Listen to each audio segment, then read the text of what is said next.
नमस्कार, आप देख रहे हैं देश का पहला लोकल न्यूज चैनल अब तक बिहार। अब तक बिहार में आपका स्वागत है। Central Bihar chamber of commerce का आज गया जी के हरिदास सेमिनरी सांस्कृतिक केंद्र में 64वां वार्षिक आम सभा का आयोजन किया गया। इस अवसर पर बिहार के उद्योग मंत्री श्रेयसी सिंह एवं बिहार विधानसभा के अध्यक्ष डॉक्टर प्रेम कुमार शरीक हुए। इस अवसर पर चेंबर ऑफ कॉमर्स के अध्यक्ष प्रमोद भदानी ने चेंबर ऑफ कॉमर्स गया के कार्यों का विस्तार से जानकारी उद्योग मंत्री श्रेयसी सिंह को दी। श्रेयसी सिंह ने ये विश्वास दिलाया कि उद्योग के क्षेत्र में आत्मनिर्भर। चूंकि निशानेबाजी मेरा शौक रहा है, इसलिए बिहार के विकास को उन्होंने सर्वप्रथम अपने निशाने पर रखा है। हमारे साथ बोलिए, भारत माता की जय, वंदे मातरम। बहुत बहुत धन्यवाद साथियों। आज central Bihar chamber of commerce के 64वें वार्षिक आम सभा में मुझे आप लोगों ने आमंत्रित करके सिर्फ एक मंत्री ही नहीं बल्कि एक बेटी का दर्जा दिया है। इसके लिए मैं निश्चित रूप से प्रति आभार व्यक्त करती हूँ और ख़ास तौर से central Bihar chamber of commerce की तरफ। साथियों, आज मंच पर उपस्थित हमारे बिहार विधानसभा के अध्यक्ष और हमारे अभिभावक स्वरूप पार्टी उपस्थित है और मैं निश्चित में राजनीति में अपना पहला कदम रखा। जब अपना पहला चुनाव लड़ा तो मात्र मेरी उम्र 29 साल थी और आज ये मेरा सेकंड टर्म। उन्होंने हमेशा विकास की बातों को लेकर आगे रखा है और विकास ये मुझ जैसे युवा थे, वहीं कम उम्र वाली 25 वर्ष की मात्र मैथिली ठाकुर जैसे जनप्रतिनिधि भी उपलब्ध है। तो निश्चित रूप से एक नई ऊर्जा, एक नए जोश, एक युवा सोच के साथ एक बुजुर्गों का हाथ, उनका अनुभव भी हमें गाइड करने के लिए आज बिहार विधानसभा में एक खूबसूरत पल और एक खूबसूरत क्षण होता है। मैं आशा और उम्मीद करती हूँ कि आप सभी लोगों के संरक्षण में हमें और सीखने के लिए और समझने के लिए और बिहार को आगे ले मौका मिलेगा। साथियों, यहाँ चेंबर ऑफ कॉमर्स के अध्यक्ष आदरणीय प्रमोद भदानी जी हैं, निवर्तमान अध्यक्ष विपेंद्र अग्रवाल जी हैं, संरक्षक के रूप में और हमारे परिवार के सदस्य कौशलेंद्र सिंह जी हैं। उपस्थित यहाँ संरक्षक के रूप में अनूप केडिया जी हैं, सचिव प्रवीण मौर्य जी हैं, निवर्तमान सचिव सुनील कुमार जी हैं, आपके ऊर्जावान जिला अधिकारी जिन्होंने आज ही माननीय मुख्यमंत्री और माननीय केंद्र सरकार के मंत्री जीतन राम मांझी का एक भव्य कार्यक्रम अत्रि के विधानसभा में भी किया। वैसे जिला अधिकारी शशांक कुमार जी हैं। सभी साथियों को मैं सादर प्रणाम करती हूँ। साथियों, अभी जब मेरा परिचय दिया जा रहा था तो मंच पर उन्होंने कहा कि हम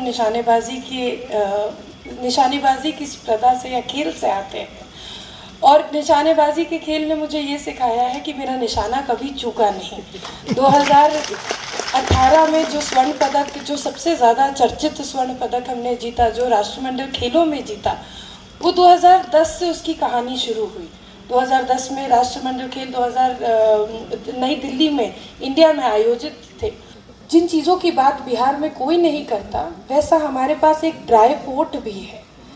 जब हमने जमुई में इस तरह की उद्योग वार्ता रखी थी और हमने उन लोगों से पूछा कि ज़रा हाथ उठाकर बताइए, आपको पता है बिहार में ड्राई पोर्ट है जिसकी फैसिलिटी आप इस्तेमाल करके अपना जो भी प्रोडक्ट है उसको एक्सपोर्ट कर सकते हैं।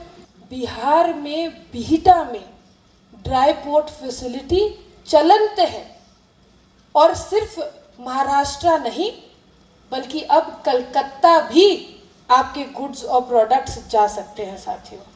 तो इसलिए प्लीज़, जो लोग सिर्फ आज तक रोड सर्विसेज यूज़ कर रहे थे, वो अब रेल के माध्यम से भी उस पोर्ट फैसिलिटी का उपयोग करें। बिहार विधानसभा के अध्यक्ष डॉक्टर प्रेम कुमार ने कहा कि बिहार विकास के रास्ते पर निकल चुका है। उन्होंने अपने उद्बोधन में कहा कि गया जी में जल्द ही देश का श्रेष्ठ मॉडल रेलवे स्टेशन गया जी बनकर तैयार होगा और इसके लिए प्रधानमंत्री नरेंद्र मोदी शीघ्र ही उद्घाटन के लिए गया जी आएंगे। बिहार विधानसभा के अध्यक्ष के साथ साथ गया जी के पिछली 9 बार से लगातार विधायक रहे श्री कुमार ने कहा कि गया जी बहुत जल्दी ही जाम और यातायात की समस्या से मुक्त होगा। उन्होंने अपनी योजनाओं के बारे में बताते हुए कहा कि गया में यातायात की समस्या से निजात दिलाने के लिए एक साथ कई फ्लाईओवर बनाए जा रही हैं। गया जी के समग्र विकास के लिए शीघ्र ही हरिहर सुब्रमण्यम स्टेडियम का कायाकल्प की जाएगी। अब तक बिहार, ब्यूरो रिपोर्ट, गया जी। चल रहा है और उसी के बगल में 110 एकड़ में जू बनने जा रहा है और ये जू का प्रस्ताव भारत सरकार को गया है जाकर के और 200 करोड़ की लागत से बनने वाला जाकर के। उसी तरह से बोध गया में 7 वंडर, दुनिया का 7 आश्चर्य जो है और उस पर काम वहाँ चल रहा जाकर के है, वो भी आसाम करते अगस्त तक काम पूरा कर लिया जाएगा। और जो हमारा वर्ल्ड वाइल्ड लाइफ है, गौतम बुद्ध वाइल्ड लाइफ, हम लोग सर्वे करा रहे हैं कि वहाँ पर क्या संभावनाएं बनती है पर्यटकों के लिए, मगधवासियों के लिए, यहाँ के लोगों के लिए जाकर के। और अभी डेल्हा के निकट में थाने के पास हम लोग 2 एकड़ में पार्क का निर्माण करवाया जा करके। उसी तरह से सड़क के क्षेत्र में टिकारी रोड में भी अलकतरा का काम कराया गया है, वाइंडिंग कराया गया है, गोलीबिघा से करिया मोड़ तक काम लगा हुआ है और 2 सड़क और स्वीकृत हो चुका है, सुराजपुरी रोड से बारी और जीबी रोड और टिकारी रोड कारू चाय दुकान से कटुक्कर तालाब और आगे प्रस्तावित जो हमारा है जाकर के वो है गया बोध गया नदी किनारे 4 लेन का प्रस्ताव गया हुआ है। और अभी पुराना जो हमारा NH-83 था, नया NH-83 बना दुबहान से चला गया सीधे मतलब कि चाकन 24 किलोमीटर। पुराना जो अलाइनमेंट था वहाँ पे 4 लेन बन रहा है जाकर के है। थोड़ा फॉरेस्ट का ऑब्जेक्शन कुछ हुआ था, पेड़ काटने के कारण विलम्ब हुआ। आसाम को जल्द ही काम पूरा किया जाएगा। गया जी में अभी बिजली के क्षेत्र में गया और जहानाबाद 2 प्रमंडल है। इस प्रमंडल में गया नगर में 256 नए ट्रांसफार्मर लगाए गए हैं और जो पावर सब स्टेशन हमारा है अपग्रेड किया गया है और बिजली का डिमांड बढ़ा जा करके हर घर में AC हो गया है, कूलर पर पंखा भी नहीं हुआ करता था जा करके। तो बिजली जो गया को पहले मिलता था उससे कई गुना अधिक गया शहर को बिजली दी जा रही है करके। आपने इतना बड़ा कमिटमेंट कर दिया है कि हम लोगों को सुनने का आदत नहीं रहा है।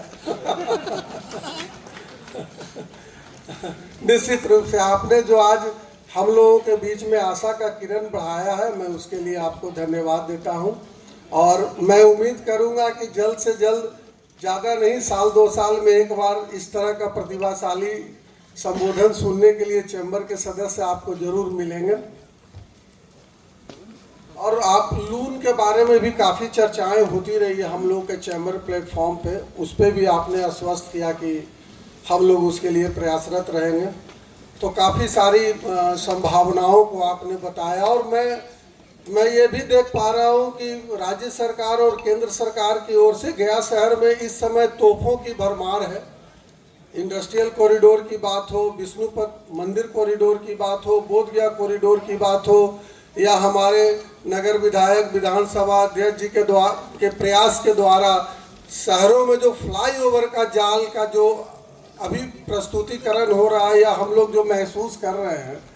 हम सर को जब निमंत्रण देने गए थे तो इनसे हमारी बातचीत हो रही थी, चैम्बर के काफ़ी 2-4 सदस्य गए थे इनको निमंत्रण देने। तो ये जब प्रेजेंट कर रहे थे तो हमने इनसे मुस्कुराकर कहा कि मैं तो गया में पटना का एहसास करने लगा हूँ। तो बहुत सारी योजनाओं पे केंद्र सरकार राज्य सरकार मिलकर काम कर रही है। ये गया और मगध के लिए गर्व का विषय है और खुशी का विषय है। तो अब मैं अपनी बातों को समाप्त करते हुए पुनः मंच पे उपस्थित और सभागार में उपस्थित सभी सदस्यों का और पदाधिकारियों का धन्यवाद देते हुए अपनी बातों को समाप्त करता हूँ। का परिचय दिया।